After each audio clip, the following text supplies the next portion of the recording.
Le livre du ciel, tome 14, 1er septembre 1922. Souffrance de l'amour rejeté. Me trouvant dans mon état habituel, mon toujours aimable Jésus m'a paru peiné et accablé. Ce qui l'étouffait le plus, c'étaient les flammes de son amour qui débordaient de son cœur. Mais elles étaient forcées de se replier à cause de l'ingratitude humaine. Oh, comme son sacré cœur suffoquait et s'étouffait dans ses propres flammes. Il me demanda de le réconforter, et il me dit : « Ma fille, soulage-moi parce que je n'en peux plus. Mes propres flammes me dévorent. Laisse-moi dilater ton cœur pour que j'y place mon amour et la peine de mon amour rejeté. Oh, la souffrance de mon amour excède toutes mes autres souffrances ensemble. » Pendant qu'il me disait cela, il mit sa bouche sur mon cœur et il souffla vigoureusement, de telle sorte que j'ai senti mon cœur se dilater. Après, il le toucha de ses mains, comme s'il voulait l'agrandir encore plus, et il souffla de nouveau. J'ai senti que mon cœur allait exploser. Mais Jésus continuait de souffler. Il le remplit complètement et le ferma de ses mains, comme s'il le scellait de telle manière qu'il n'y avait aucun espoir que je sois soulagée. Il me dit : « Fille de mon cœur, j'ai voulu sceller en toi mon amour et mes peines, afin que tu puisses expérimenter combien est terrible la peine de l'amour refoulé, de l'amour rejeté. Ma fille, sois patiente. Tu vas souffrir davantage. C'est la souffrance la plus pénible, mais c'est ton Jésus, ta vie, qui veut ce soulagement de toi. Seul Jésus sait ce que j'ai alors souffert.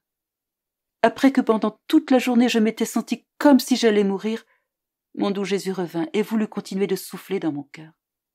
Je lui ai dit : « Jésus, je ne peux plus l'endurer. Je ne peux plus garder ce que j'ai. Pourquoi veux-tu m'en donner encore ? » Et lui, me prenant dans ses bras pour me donner de la force, il me dit : « Ma fille, prends courage, laisse-moi continuer, c'est nécessaire. Si ce n'était pas nécessaire, je ne t'imposerais pas cette souffrance. Le mal est devenu si prononcé qu'il est nécessaire que tu souffres mes âpres afflictions, comme si je vivais de nouveau sur la terre. La terre est sur le point de lancer des flammes pour châtier les créatures.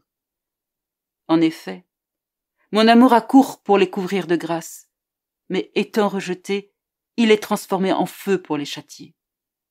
En conséquence, l'humanité se trouve entre deux feux, le feu du ciel et le feu de la terre.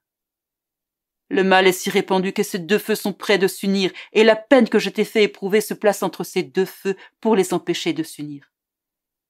Si ce n'était pas de cela, la pauvre humanité tout entière connaîtrait sa fin. C'est pourquoi laisse-moi continuer. Je serai avec toi pour te donner la force. » En disant cela, il continua de souffler. Et moi, incapable d'en endurer davantage, je lui ai demandé de me soutenir de ses mains et de me donner sa force. Alors Jésus me toucha. Prenant mon cœur dans ses mains, il l'étira si fortement que lui seul sait quelle souffrance il me causa. Non satisfait de cela, il serra ma gorge de ses mains de telle sorte que je sentais mes os et mes nerfs. Je me sentais asphyxiée. Ensuite, après m'avoir laissé dans cette position un certain temps, il me dit avec une totale tendresse : « Prends courage. La génération actuelle est dans cet état. Les passions et les vices qui la dominent sont si nombreux et si variés qu'elle en est étouffée. La putréfaction et la fange atteignent à tel niveau qu'elle est sur le point d'être submergée. Voilà pourquoi je t'ai fait souffrir les peines de l'asphyxie dans ta gorge, parce que cette souffrance est celle du moment final.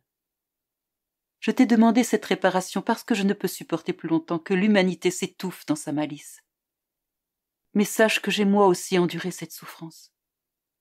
Lorsqu'ils m'ont crucifié, ils m'ont étiré si durement sur la croix que j'ai senti mes nerfs se tordre et être déchiquetés. Mais ma gorge subit une plus grande souffrance et un étirement plus violent, à tel point que je me suis sentie asphyxiée. C'était le cri de toute l'humanité submergée par ses passions qui me serrait la gorge et m'étouffait. Cette souffrance était terrifiante.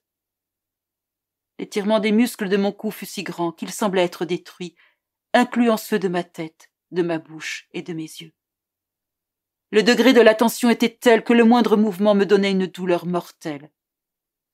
Par moments, je restais immobile.